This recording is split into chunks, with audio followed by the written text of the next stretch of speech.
Hari ini kita akan bahas sebuah RDA yang penampilannya sangat seksi dan cantik. Cuma apakah performanya secantik penampilannya? Lancia RDA.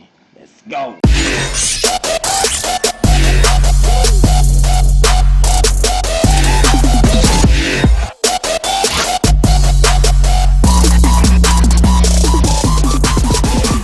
Era sekarang sama era dulu rada beda banget kalau bicara soal RDA yang arahnya ke flavor. Era zaman dulu kita punya Atomic RDA yang benar-benar kecil, sempit banget di dalamnya, and then kita ada Origin. Gue percaya adalah RDA pertama kali yang punya sumur jus lumayan dalam dan ukurannya bantet.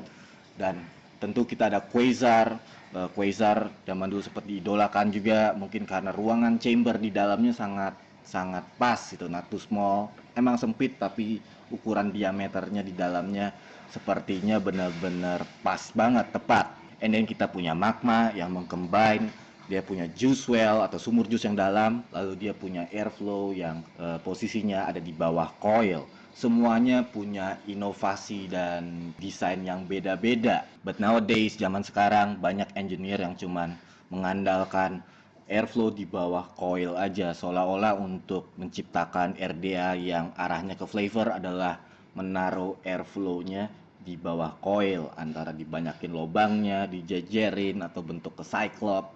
Pretty much cuman taruh lobang doang, lobang airflow di bawah si coil. Makanya gue rada salut untuk si Plumvale, RDA Plumvale. Dia nggak ikut alur itu, dia nggak taruh lobang airflow di bawah coil, tapi tetap rasanya tetap keluar juga, bisa berkompetisi dengan RDA flavor yang lain. Dia cuma taruh airflow di bawah yang bisa keluar dari tiang negatif pose, and then ada di depan dan ada juga di atas. Berikut chambernya bisa turun, top chambernya bisa turun ke bawah. Oke, enough talking. Tanpa mendelay, mari kita lihat jarak dekat. Kotak clone gue seperti ini, putih, paper, info Lancia. Dan ini dalamnya, kita lihat ada stainless steel sleeve, terus ada yang transparan, engraving top cap, the deck, dan 15 pin, dan baut L.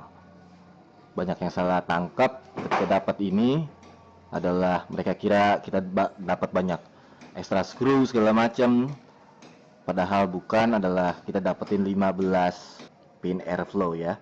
Mari kita breakdown pinnya. Ini pin pertama, yaitu tidak mempunyai lubang. Kita mendapat 3 piece pin yang tidak ada lubangnya. Lalu kita mendapat pin dengan mungkin ukuran lubangnya adalah 1 mm. Kita mendapatkan 4 piece. Dan ini pin berikutnya yang lubang ukurannya sekitar 2 mm. Lalu kita dapat pin dengan ukuran yang paling besar sekitar 3 mm. Dan inilah keempat pin jika kita ingin compare dari sebelah kiri ke kanan, tertutup, kecil, sedang, dan tentu yang paling besar. Kita juga mendapatkan kunci L untuk mengencangkan baut-baut di tiang pos kita. Ini adalah stainless steel sleeve-nya. Kita bisa lihat sendiri untuk ukuran clone-nya, detailnya sangat on point, benar-benar perfect menurut gue. Sleeve-nya tentu rada sedikit tebal. Kita lihat bagian top cap-nya, detailnya kembali lagi on point, deep engraving,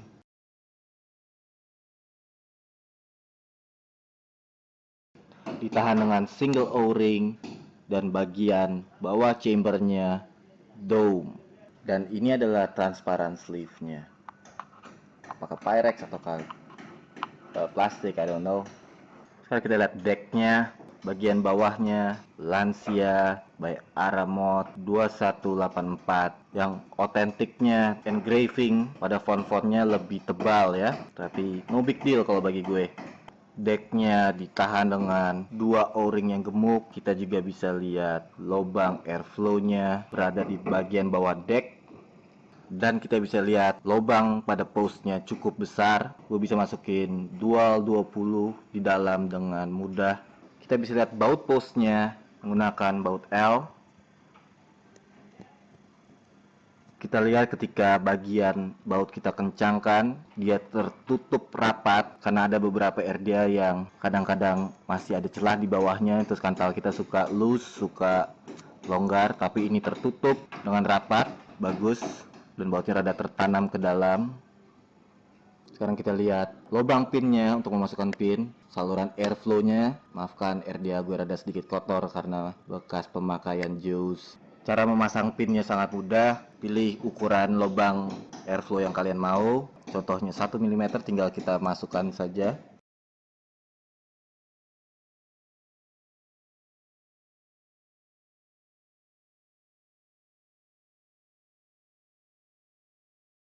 Dua mm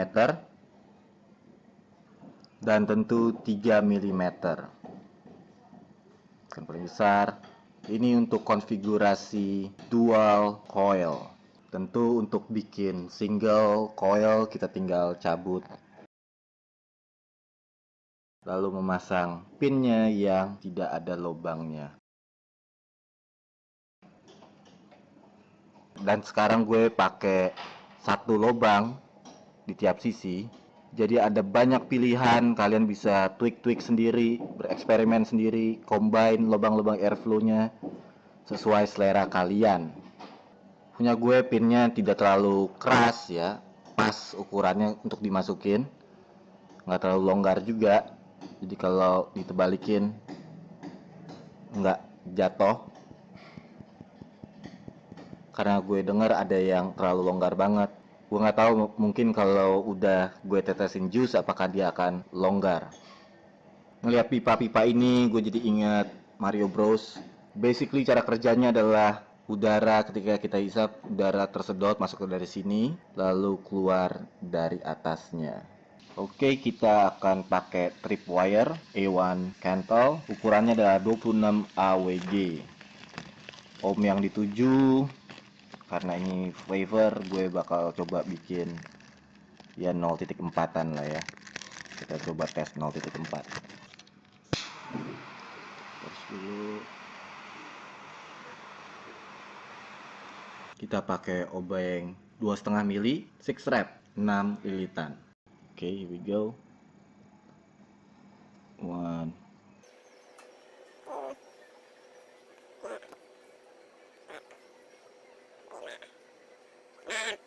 Rada susah juga nih bikin ini depan kamera. Kita pastiin, kita tarik dulu kaki-kakinya supaya nice and tight. Oke, kadang-kadang gue suka pencet karena rada springy. Gue torch lagi. Not bad, right? Not bad. Kita akan bikin center pulse build ya. Jadi dengan kita bengkok-bengkokin lagi.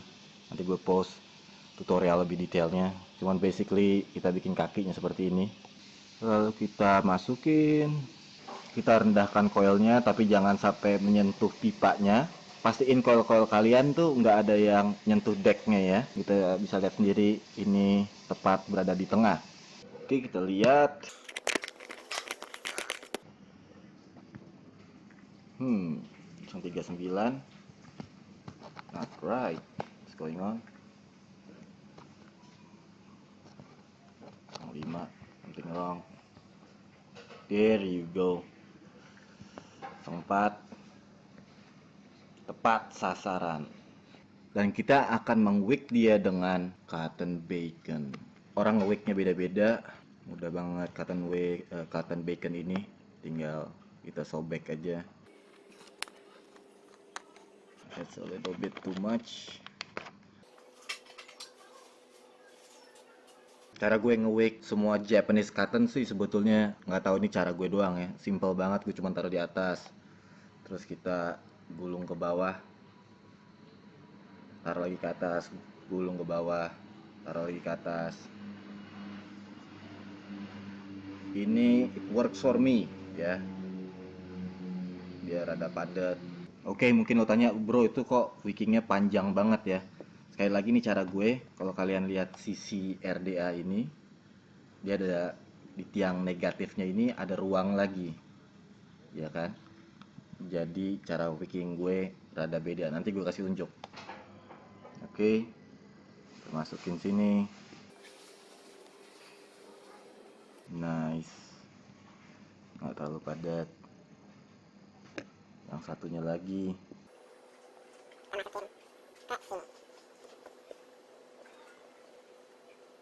Jadi idenya adalah sisanya ujung sini menutup celah di bawah sini. Lalu sisanya kita tinggal gunting segini kali. Oke, hari ini kita akan vape dengan Senso Liquid Melon Berry Juice lokal. Very nice packaging ya. Oke, mari kita teteskan pelan-pelan. Karena airflow-nya berada di bawah kapas juga ya. Jadi kadang-kadang suka leaking dia. Oke, tinggal kita tutup kalau kita mau memakai transparannya seperti ini. Nah, kalian bisa lihat, saya buka dulu. Nah, intinya adalah kalian lihat pipa ini, dia ada kayak listnya. Yang penting jangan sampai over dripping, sampai naik ke atas ini liquid kalian itu. Jangan terlalu isi penuh-penuh sampai naik melebihi pin airflow ini. Karena ketika udah dikasih pin ini dan udah ditutup, basically di dalam chamber ini menciptakan sumur jusnya gitu. Jadi kalau kalian over dripping rada penuh, dia akan masuk ke lubangnya. Nah, ini kalau kita pakai stainless, pakai transparan ya. Jadi kalian lihat ketika udah dikasih jus, dia rada bener-bener loose banget. Oke, untuk saat ini gue pakai si transparan aja untuk for that beauty purpose. Nah, kalian bisa lihat sendiri, wait, feel di sampingnya, feelnya di sampingnya. Ketika kita pakai transparan ini, orang banyak kira kita sedang memakai RTA, padahal sebetulnya kita lagi pakai RDA. Karena mungkin ya sistem kaca ini kan lebih banyak dipakai sistem style-style RTA.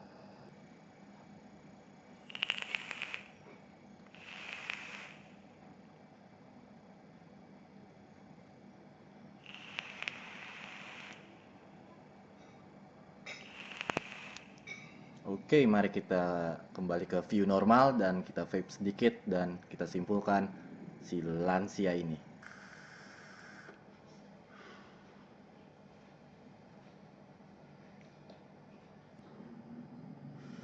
Wow.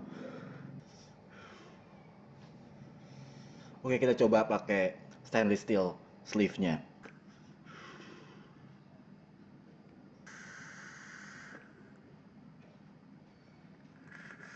Oke, cukup mengejutkan karena sebetulnya untuk flavor, tapi justru dia bisa tetap memproduce vapor yang cukup besar, bahkan di build cuman 0.4 karena mungkin airflow-nya. Coba the traditional way cloud chaser with no drip tip. Ingat ini build 04 dan gue rasa Senso nggak max VG. Kita tes.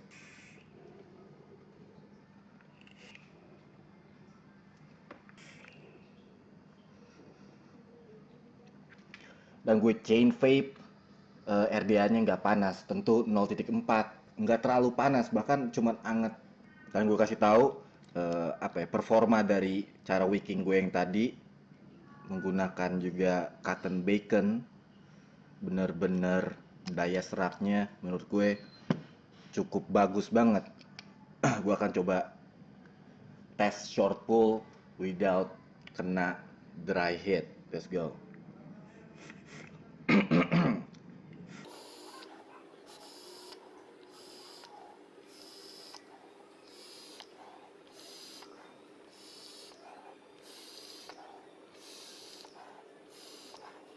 I can keep going. Mendekati dry, tapi kalian lihat sendiri tadi udah di short pull lumayan banyak, tetap nggak nyampe dry hit juga. Kayaknya bisa 5 kali pull lagi. Excellent. Dan tentu kita bisa lihat nentuin juga kapas bagus ini karena setelah pull yang banyak tadi dia tetap stabil dengan ukuran yang enggak ada banyak kapas soalnya yang udah di pull dengan udah ditarik dengan banyak gitu ya, frekuensi yang banyak, dia mulai kempes kempes kempes, dan si cotton bacon dia tetap maintain size-nya, which is nice. Dan gue perhatiin juga ketika udah mulai sedikit dry, terus gue cabut, terus gue perhatiin pelan-pelan yang tadinya kapasnya udah semi mau putih, dia daya serapnya cukup cepet juga, gue perhatiin mulai mulai berwarna lagi karena dia mulai menyerap jus dari bawah gitu, lumayan cepet. Jadi so far gue suka juga dengan performa si cotton bacon ini. Gue nggak tahu harganya berapa, hope it's not too pricey, tapi well worth it juga menurut gue. Oke, kita masuk langsung ke pro dan connya aja langsung. Oke, con nomor satu adalah ini cukup lama juga, udah lumayan lama gue pakai, dan o-ring punya gue, o-ring untuk top cap bagian atasnya tetap rada susah dicabut, karena ketika gue mau style gue untuk ngedrip, gue nggak cabut semua sleeve-nya, gue mau cuman cabut bagian atasnya. Karena kenapa? Karena si sleeve ini kan fungsinya untuk jadi juice well itu sendiri ketika ditutup gitu kan. Kalau misalnya kita salah prediksi, kita pikir udah mau dry heat tapi jusnya rada lumayan cukup banyak, terus kita cabut, jusnya tumpah semua. Jadi bagian atas ini rada susah dicabut o-ringnya. Tentu bisa dibenerin, kita ganti o-ring yang lebih tipis. Dan con nomor 2 adalah sleeve transparan ini, dia mudah banget, terlalu mudah untuk dicabut. Jadi kalau kalian lagi ada di kantong segala macam atau jatuh, ini bisa aja kelepas gitu kan, kelepas di pouch atau segala macam. Ini mudah banget, terlalu mudah, sampai-sampai kita untuk nge-vape jadi rada sedikit nggak nyaman karena kita coba-coba, aduh jangan sampai kesentuh segala macam, atau nggak, lo lagi nge-vape terus lo cabut sleeve ini dan top capnya nempel di bibir lo karena kecabut gitu kan. Ini terlalu mudah. Gue tahu rip trippers bilang, oh ini sayang banget kalau di run di dual airflow atau dual coil, lebih banyak ngompolnya, lebih banyak leak, banyak bocornya. Cuma gue nggak ngalamin juga kayak gitu. Tergantung juga cara wicking kalian dan style drip kalian, jangan sampai over dripping. Ya, jadi gue nggak masukin itu ke con, dia bisa single, bisa dual, itu malah masuk ke pro. Jadi connya paling-paling itu aja. Mungkin kalian mikir gini juga kan, lah bro gimana kalau tiba-tiba kita lagi vape terus kita mau rubah airflow yang kecil, itu kan masuk ke con karena kita harus cabut pinnya lagi. Itu menurut gue nggak masuk con karena arah dan style RDA ini adalah fix. Jadi kalian itu nggak perlu apa namanya, kalau cabut segala macam nggak perlu adjust lagi gitu. Jadi itu nggak masuk di con, justru masuk di pro yang bakal gue bahas lagi lebih detail. Tentuin dulu airflow yang kalian suka, pasang, and then kalian pakai seharian. Pro-nya, bicarain soal RDA yang flavor, gue ada Magma, kita tahu keunggulan dia, palanya atasnya bantet, dan juice well-nya dalam 454 yang kecil, kayaknya diameternya sempurna. Mungkin ada orang bilang, wah nih gue nggak setuju dengan lo dengan bilang ini adalah Magma killer segala macam. Gue nggak mau pakai istilah killeran ya.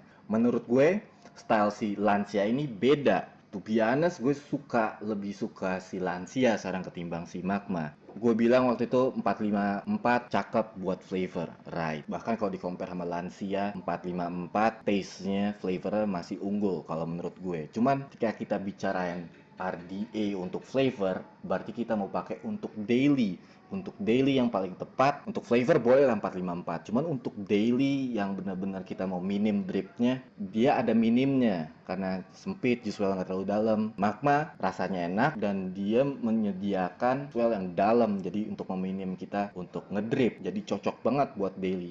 Tapi untuk flavor masih pegang dia. Nah untuk Lancia ini menurut gue dia justru komposisinya, stylenya, desainnya itu justru pas. Karena tadi gue lihat sumur juice dikit, tapi dengan wicking yang benar segala macam, cukup juga. Daya dripnya rada kurang segala macam, dan cukup juga menurut gue. Taste-nya cukup enak, tapi gue lebih prefer pakai sleeve ini. Gue nggak tahu kenapa, ya karena sama aja kalau kayak kita minum kopi di gelas, lebih enak di gelas beling ketimbang gelas plastik. right? Si stainless ini more flavor. Pro-nya adalah banyaknya pilihan airflow. Kalian bisa customize mau gue kiri pakai 2 mm, kanannya pakai 3 mm. Jadi banyak banget mau pakai 4-4-nya 3 mm atau lo combine satu dulu tutup. Jadi banyaknya pilihan untuk kita ngeset airflow kita, itu termasuk Pro. Another Pro adalah baut L yang tertanam ini yang kita harus pakai kunci L. Surprisingly dia nahan cukup bagus, nggak balik-balik, itu gue seneng banget. Post juga nggak muter. Pro. Jadi well performs ini, bener-bener well worth it lah untuk dibeli. Detail engraving ini masuk pro banget karena finishingnya bagus banget. Satu-satunya yang bikin beda kalau menurut gue dari otentiknya adalah cuman bagian bawahnya aja otentik, tulisan fontnya itu lebih deep engraving. To me is not a big deal selama dia nggak pengaruhin performance ya. Jangan cuman masalah font doang sama tulisan, fuck it. And then another pro yang gue bilang lagi nih, fixed airflow. Jadi kalian nggak usah khawatir, misalnya kalau kalian keputar, misal kalian habis cabut sleeve kalian terus drip, terus kalian pas mau tempel lagi, kalian harus adjust lagi di mana tadi ya. Ini fix. Jadi kalian cuman pakai and then drip, pakai drip. Nggak usah khawatir dengan si airflow yang berubah-berubah. Kita simpulin aja langsung si Lancia ini. Performs very good menurut gue. Finishing very good menurut gue. Goodies segala macam, spare good. Well worth it RDA. Flavor. Dan yang kerennya gini, orang mungkin bilang, oh ini kayaknya nggak cocok buat Cloud Chaser. Cuma gue cek di YouTube segala macam, banyak orang-orang yang blow big vapor pakai Lancia ini. Karena pikirin aja, kita punya 4 lubang, yang satu lubangnya 3 mili. Emang dia harus travel dulu, cuman kayak kalian lihat tadi, gue pakai 4 lubang 3 mm di build 0.4, dia produce decent vapor. Gimana kalau kita bawa turun 0.2, more vapor pastinya. Oke, gue pertama mau shout out dulu, mau terima kasih juga untuk gue terima RDA Lancia ini dari 4 vape atau 4 vape. Kalau kalian pingin beli si Lancia ini, gue taruh linknya di bawah sini. Terima kasih buat Rocket Juice Vape yang udah kirim Cotton Bacon untuk di review. Kalau kalian mau beli Cotton Bacon ini, gue kasih linknya, gue taruh di sini. Thank you juga buat Irsyad yang udah kasih tripwire macam-macam ukuran. Kalau kalian pingin beli tripwire ini macam-macam ukuran, gue taruh linknya di atas sini.